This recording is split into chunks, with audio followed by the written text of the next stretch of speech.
Have you ever felt completely alone in your darkest hour? Picture this, it's 586 BCE. Jerusalem has fallen to the Babylonian armies. The magnificent Temple of Solomon, the pride of Israel for over 400 years, lies in ruins. Thousands are being marched away in chains to a foreign land. Among them is a young man, barely 20 years old, who stops on a hill overlooking his beloved city one last time.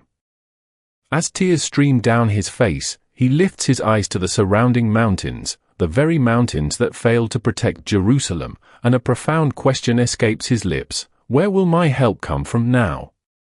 The answer would become one of the most beloved passages in all of Scripture: my help comes from the Lord, the maker of heaven and earth. This is Psalm 121, known as a Song of Ascents. But what makes this short psalm so powerful that nearly 2,600 years later, people across the world still turn to it in their moments of deepest anxiety and fear? What hidden treasures lie within these 8 simple verses that have comforted countless souls through millennia? Today, we embark on a journey through Psalm 121, exploring not just its profound message of divine protection, but the historical context that gave it birth, and the timeless wisdom it offers to each of us, regardless of our faith or background. Psalm 121 belongs to a special collection within the book of Psalms known as the Songs of Ascents, Psalms 120 to 134. Scholars believe these 15 psalms were sung by Jewish pilgrims as they ascended to Jerusalem for the 3 annual festivals, Passover, Pentecost, and the Feast of Tabernacles. The journey to Jerusalem was no casual stroll. In ancient times, travelers faced numerous dangers: bandits hiding in the hills, wild animals, treacherous terrain, and the relentless Middle Eastern sun. Jerusalem itself sits at an elevation of about 2,500 feet above sea level. Pilgrims coming from various parts of Israel would literally be ascending upward, gazing at the mountains surrounding the holy city. Professor James Montgomery Boyce, a renowned biblical scholar, suggests that these psalms were compiled around the time of Ezra and Nehemiah, approximately 450 to 430 BCE, during the Jewish return from Babylonian exile. This was a period of rebuilding and renewed commitment to faith.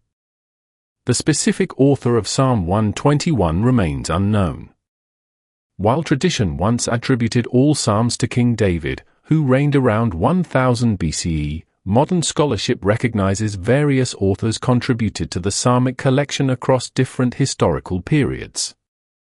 What we do know is that Psalm 121 reflects a profound theology of divine protection that resonated deeply with the Jewish people, especially during times of national vulnerability. Verse 1, I lift up my eyes to the mountains. Where does my help come from? The opening line presents a striking visual image and a piercing question.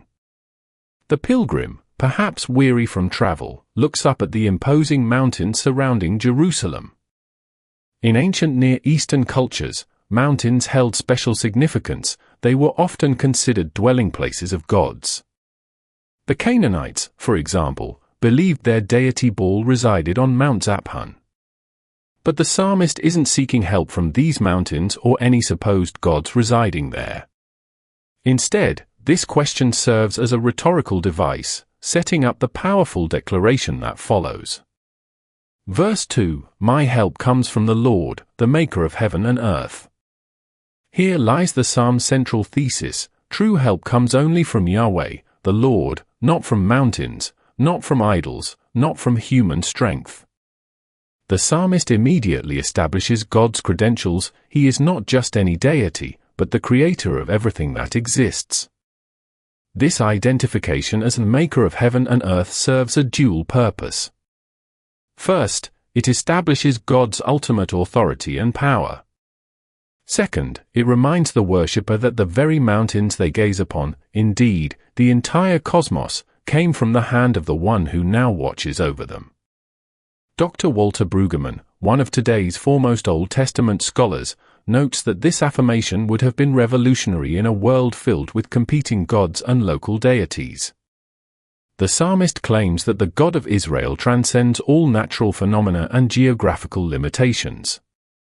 Verse 3, He will not let your foot slip, He who watches over you will not slumber. Notice the subtle shift from first person, I lift up, my help, to second person, your foot, watches over you. This shift suggests either a dialogue between two pilgrims or, more likely, a liturgical exchange between a priest and worshippers. The image of not letting one's foot slip speaks directly to the perilous mountain paths pilgrims navigated. On narrow trails where a single misstep could prove fatal, God promises stability and sure footing. The declaration that God will not slumber stands in stark contrast to other ancient Near Eastern religious beliefs. In the famous Baal cycle of Ugaritic literature, circa 1400 to 1350 BCE, the god Baal was believed to sleep during certain seasons, explaining agricultural cycles. Similarly, in 1 Kings 18 verse 27, the prophet Elijah mockingly suggests that the prophets of Baal shout louder because perhaps their god is sleeping. Against this backdrop, the psalmist's affirmation that Israel's God never sleeps demonstrates his absolute reliability. Verse 4, Indeed, he who watches over Israel will neither slumber nor sleep. This verse reinforces and amplifies the previous statement. The repetition of slumber and sleep employs a Hebrew poetic technique called parallelism, creating emphasis through repetition with variation. The term watches over, Hebrew, shama, is particularly significant. It appears 6 times in this short psalm and conveys the image of a vigilant guardian or sentinel. In ancient times, the security of cities depended entirely on watchmen who would scan the horizon for approaching dangers. Their vigilance was literally a matter of life and death, but even the most dedicated human watchmen eventually needed sleep. God, however, maintains perpetual vigilance. Furthermore, this verse expands the scope from the individual pilgrim to Israel as a whole. The God who cares for each worshipper personally is simultaneously watching over the entire nation, a powerful reminder of both God's intimate care and His cosmic sovereignty. Verse 5, The Lord watches over you, or the Lord is your shade at your right hand. The metaphor shifts to one particularly relevant in the Middle Eastern climate. In a land where summer temperatures regularly exceed 100 degrees Fahrenheit 38 degrees Celsius, shade isn't merely comfort, it's survival. Heat stroke and dehydration were constant threats to travelers. The reference to your right hand carries cultural significance as well. In ancient warfare, shields were typically carried in the left hand to protect the body, leaving the right side more vulnerable. God's presence as shade at your right hand suggests comprehensive protection precisely where one might be most exposed. Biblical archaeologist Dr. James Strange notes that ancient roads to Jerusalem often had minimal tree cover, making travelers especially vulnerable to the harsh Mediterranean sun. This promise of divine shade would resonate powerfully with pilgrims who experience this physical reality. Verse 6, The sun will not harm you by day, nor the moon by night. This verse extends the protection to encompass all times and conditions. The sun's dangers were obvious: heat exhaustion, sunburn, dehydration. But why mention protection from the moon? In ancient cultures, including parts of Israelite society, the moon was sometimes associated with madness, hence our word lunacy from lunar, night dangers, and mysterious illnesses. Some scholars suggest this reference acknowledges these cultural fears without endorsing them, essentially saying, whatever you fear, by day or night, God's protection covers it. Anthropologist Mary Douglas has documented how ancient peoples often developed complex systems to explain misfortune, frequently attributing illness to celestial influences. This verse reassures worshippers that God's protection supersedes all such forces. Verse 7, The Lord will keep you from all harm, He will watch over your life. The scope of divine protection expands to all harm, Hebrew, ra, often translated as evil. This comprehensive promise doesn't necessarily mean believers will never face difficulties or suffering, but rather that God's protective presence remains constant through every circumstance. The Hebrew word for life here is nephesh, which encompasses more than physical existence. It includes one's essential being, personality, and emotions. God's care extends beyond mere physical safety to the well-being of the whole person. Verse 8, "The Lord will watch over your coming and going both now and forevermore." The psalm concludes with a beautiful merism, a figure of speech using opposites to express totality. Coming and going encompasses all of life's activities and movements. No aspect of the believer's existence falls outside God's watchful care. The temporal scope also expands to its maximum extent, now and forevermore. Divine protection isn't temporary but eternal. Even death itself cannot separate the faithful from God's care. Psalm 121 presents several key theological principles that have resonated through Jewish and Christian traditions. 1. The universal creator as personal protector. The psalm beautifully juxtaposes God's cosmic role as creator with his intimate role as personal guardian. This theological tension between transcendence and immanence, God as both beyond us and beside us, appears throughout Scripture but finds particularly elegant expression here. As Rabbi Jonathan Sacks, 1948–2020, former chief rabbi of the United Kingdom, observed, "What made the God of Israel unique was not just that he was the creator of heaven and earth, but that he was concerned with the fate of the widow, the orphan, and the stranger." Psalm 121 captures this distinctive aspect of biblical faith. 2. Divine omnipresence and constancy. The repeated emphasis on God's sleepless vigilance highlights his unchanging nature. Unlike humans who tire or gods of mythology who were capricious and unreliable, the Lord remains constantly attentive. This theological concept of divine immutability, God's consistent character, provided immense comfort to ancient worshippers navigating an unpredictable world. It continues to offer similar assurance today. 3. Comprehensive protection. The psalm depicts protection that is temporal, day and night, now and forever. Spatial, at your right hand, coming and going. Comprehensive, from all harm. Personal, watches over you. National, watches over Israel. This multi-layered protection doesn't promise absence of difficulties but rather divine presence through every circumstance. Psalm 121 has occupied special places in both Jewish and Christian liturgies for centuries. Jewish tradition. In Jewish practice, Psalm 121 is recited at funeral services and memorial ceremonies. Part of the bedtime Shema prayer sequence. Includes in prayers for the sick. Traditionally placed in amulets to protect newborn babies. Its usage during funerals highlights an important theological extension. God's watch care doesn't end at death but continues forevermore. Christian tradition. Christians have incorporated this psalm into the Anglican Book of Common Prayer, 1662, where it appears in the order for the visitation of the sick. Catholic and Orthodox funeral liturgies. The Compline service, night prayers, in monastic traditions. Blessing ceremonies for travelers. During the dangerous pilgrimages of medieval Europe, when travelers faced bandits and treacherous roads, Psalm 121 was frequently recited as a prayer for safe passage, much like its original context for pilgrims ascending to Jerusalem. The enduring power of Psalm 121 lies in its personal applicability across diverse human experiences. Just as ancient pilgrims faced uncertainty on their journeys, we encounter numerous transitions in life, moving homes, changing careers, beginning or ending relationships, facing health challenges. The psalm reminds us that in these ascents and descents, we are never unaccompanied. The Hebrew word for watches over, shamar, carries connotations of guarding and protecting.